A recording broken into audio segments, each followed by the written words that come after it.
So by now, you know that muscle is really important for metabolic health, for burning fat, for improving your resting energy expenditure, and helping with aging and longevity. So how much time do you need to dedicate weekly towards resistance training to optimize your strength and muscle gain? Well, I want to share with you a high-level overview paper titled No Time to Lift, Designing Time-Efficient Training Programs for Strength and Hypertrophy, a narrative review.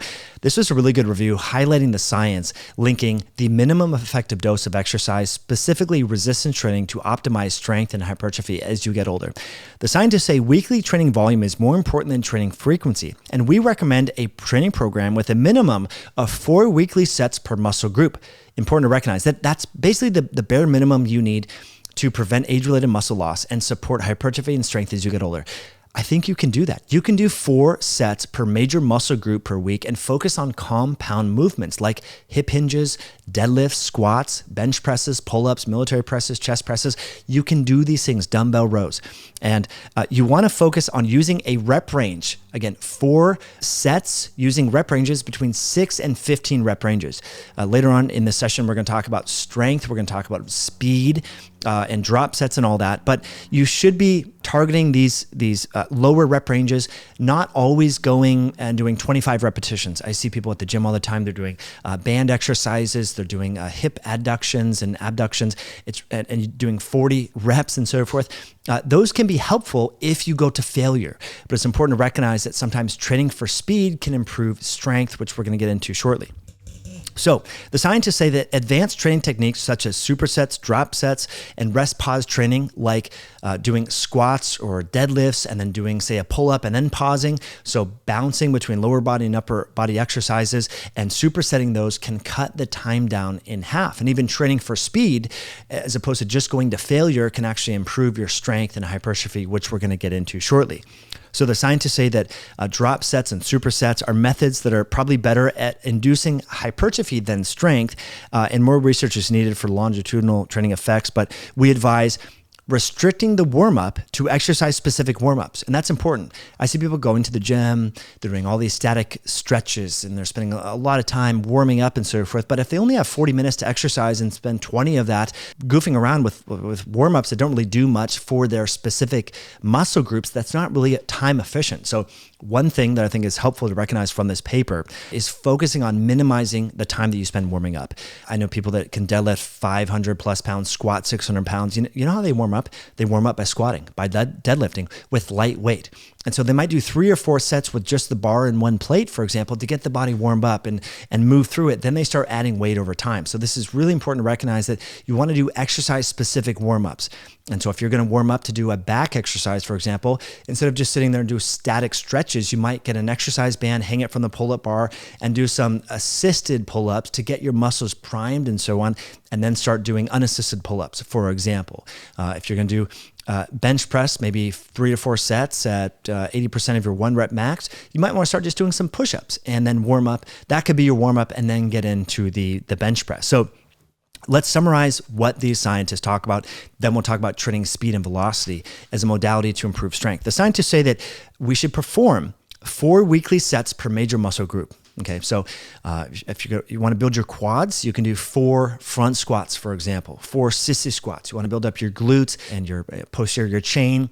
Maybe you can do pause squats. You can do low bar squats. You can do belt squats. You can do hip thrusts. 4 sets. I mean, I think that's doable for a lot of people. And you can increase the volume up to 10 or more sets per major muscle group over time, depending upon your time constraints and how much you're adapted to training. I think that's really important. But for strength and hypertrophy, focusing on lower rep ranges between 6 and 15 repetitions. Again, this is important. I see people doing 25 repetitions of different exercises because they saw someone on Instagram that has the glute loop and the booty bands and recommend doing all these high repetition exercises. If you go to failure, those can be helpful, but generally speaking, those are accessory exercises like we talk about in the glute masterclass with Eric Grisanti and also Dan Stephenson and so forth. We want to focus on the compound movements first, hit those 4 to 10 sets per those muscle groups. And then if you have more time, then you can finish on the high repetition accessory exercises. exercises. So that's important. Specifically, the scientists say lighter loads in the 15 to 40 rep range can be used if training is performed close to failure. So that's really important for home-based training and using bands. Okay, so what should you train? Well, the scientists say perform at least one lower body exercise and one pulling and one pushing exercise for the upper body, preferably bilaterally or multi-joint exercises. So what would that look like? That would be like a squat or leg press followed by a seated row, then resting and repeating, and then finishing up with, say, bench press, right? That could be one day. And then maybe that could be on a Monday. A Wednesday, you could do something related, but if you did a seated row or you did pull-ups, maybe you do more chest or shoulder focus exercises as you superset between legs and back, for example. They say use machines and or free weights based upon training goals, availability, and personal preference. I want to underscore personal preference. It's really important. If you like a certain exercise, keep doing that, but maybe change the speed at which you do that exercise, change the rep range. You can use accommodating resistance with bands, with chains, with drop sets, and so forth. That's really important. They also say that using elastic bands and body weight can be helpful for home-based training, but you need to be progressive, following progressive overload principles, working with a coach or using a program so you get progressively stronger and not stagnant. But again, focusing on 4 sets per major muscle group, that's a great place to start. So I think most people have time to do that. Now, I want to get to this image and talk about why compound movements really help, and then finish off with speed training and how velocity and training for speed can actually improve the time efficiency. But first, just want to say thanks for being here. Appreciate you hitting the like button. Leave me a comment if you find this information helpful. Now, since we're talking about strength training, especially as you get older, you know that creatine is one of the most widely studied ergogenic aids. It's very safe. It's very effective. Using 2.5 to 5 grams on your exercise session days has been shown to improve muscular strength, muscular endurance. Now, studies show that when you pair electrolytes with creatine, you help enhance the absorption of creatine. We also know that exercise muscle absorbs creatine about 25% more than non-exercise muscle. So using creatine with electrolytes on your exercise training days can be helpful. That's why over at Myoscience, we formulated the really novel and unique electrolyte-containing creatine sticks. So we have a 30-serving travel-friendly stick pack as well as a 45-serving jar, different flavors. There's over 600 reviews over at our website, myoscience.com. A lot of customers have been leaving feedback, like Nikki just said, the best electrolyte I've tried. It tastes great and it has reduced my cramping, and it also has creatine. Other folks have recently left great reviews. I have a longtime customer that has told me that it has improved his heart rate variability before he goes to bed. So he takes this after training in the evening before bedtime and notices a bump in his HRV during sleep. So you can save over at myoscience.com. Use the code podcast to save. I'll put links in the description below. But as you can see from this visual abstract of the paper that we're talking about, when figuring out what to train, focusing on compound movements. And we've talked about this before. This is common sense for a lot of you, but most people don't know what a compound movement is. When you're doing an exercise that incorporates 2 or more joints at the same time. So think about a pull-up. You're moving your elbow and your rotator cuff. Think about a squat. You're moving your knee and your hip at the same time. Deadlift. You're incorporating, your arms, your upper back, your lower back, your glutes, your hamstrings. So focusing on exercises that are more time efficient. These compound movements are not just for high school football players and college athletes. These are for people in their 60s and beyond because they're very time efficient. And the scientists literally say this right here. What should I train? Primarily multi-joint exercises, a minimum of 1 each. Leg presses, upper body pulling exercises, upper body pushing exercises. So bench presses, pulling would be anything that would involve the back, and leg exercises. So using a combination of both machines and free weights are helpful. The scientists say that weekly training volume is more important than training frequency. If you only have 2 days per week, it's fine. Hit between 4 and 10 sets per muscle group, depending upon how adapted you are to exercise. That's really important. And again, using loads that correspond between 6 and 15 repetitions. Lower rep ranges are generally better for strength. Slightly higher repetition ranges, like 8 to 12 reps, might be better for hypertrophy.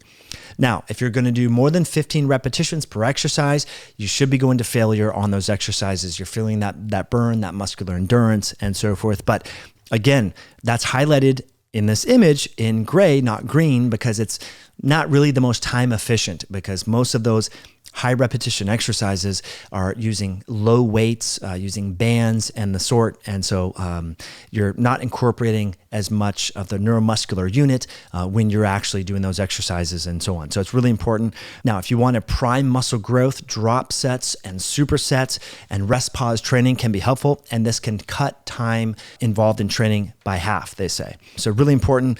Again, if you're trying to maximize time efficiency, avoid static stretching, avoid extensive warm-ups. Start warming up with the exercises you're going to do. Just do lighter weights or use bands to offset some of the weight.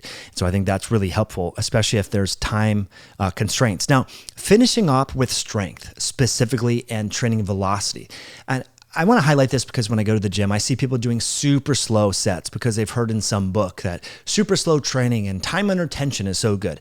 But I see people do that and they never really get stronger. And so here's what's really important. So for strength gains, it appears that both fast and moderate slow velocities are effective across different load ranges, but fast velocities may be specifically helpful for improving strength. And so what might that look like? Instead of doing super slow 5 seconds down, 5 seconds up, it might be 1 second down and half a second up and really moving the weight. And so here's what's interesting.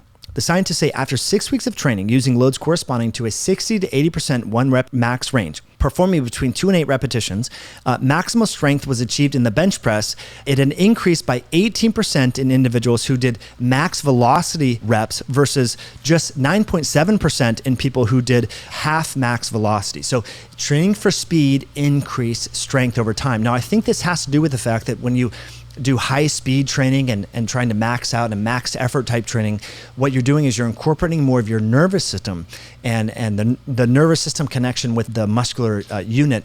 And I think that can be effective for incorporating more muscle fibers. And I think that's effective as you get older.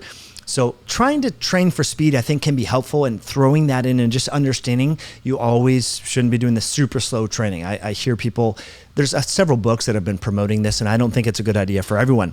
So in another study by Padula et al., this particular study randomized 20 resistance training subjects divided into performing bench presses with either a fixed pushed velocity or a self-selected velocity. And what they found is that when both groups trained twice per week for 3 weeks at 85% of their one rep max at different velocities, the group that had a faster velocity did 62% fewer repetitions, yet increased their strength on their one rep max by over 10% compared to the group who had a slower velocity. They only increased their strength by 1%. So again, if you're doing these super slow sets and slow eccentric contractions and all this, you may not be maximizing your strength. And we know that strength is really important.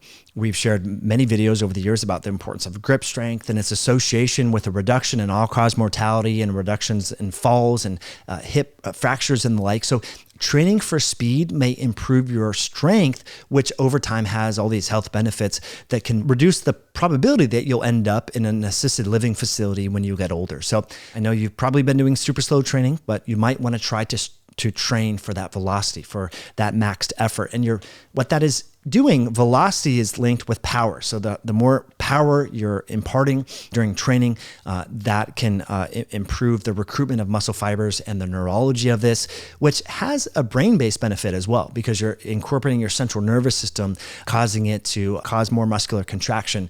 And that's been linked with health benefits. And we know that people that do strength training, as they get older, they have a faster walk speed, faster gait speed, they're more stable, they have better balance and all that. So I want you to remember that. So I think it's really important to recognize that just 4 sets per muscle group per week.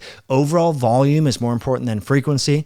So if you just have 2 days a week, that's fine. Just hit between 4 and 10 sets per major muscle group, compound movements, try some speed training. Don't always go slow. And if you're short on time, superset between legs and upper body, legs and upper body, legs and upper body. That's really important. And for more periodization and variety, you can do drop sets. You can do accommodating resistance training with bands, with chains. We talk a lot about that in the Glute Masterclass. Dan Stephenson is really knowledgeable in this area. He's someone I've worked with for over 10 years. So I encourage you to learn more about his information. Ideal Strength over on Instagram is Dan's account. So in summary, vary your speed and try to aim for between 4 and 10 sets per major muscle group. Focus on those compound movements where you're moving 2 or more joints per exercise. And I think you'll notice some significant improvements in your progress as you start to embark on a resistance training program. Hopefully you found this information helpful. Hit that like button. Let me know what you think in the comments, and we'll catch you on a future one down the road.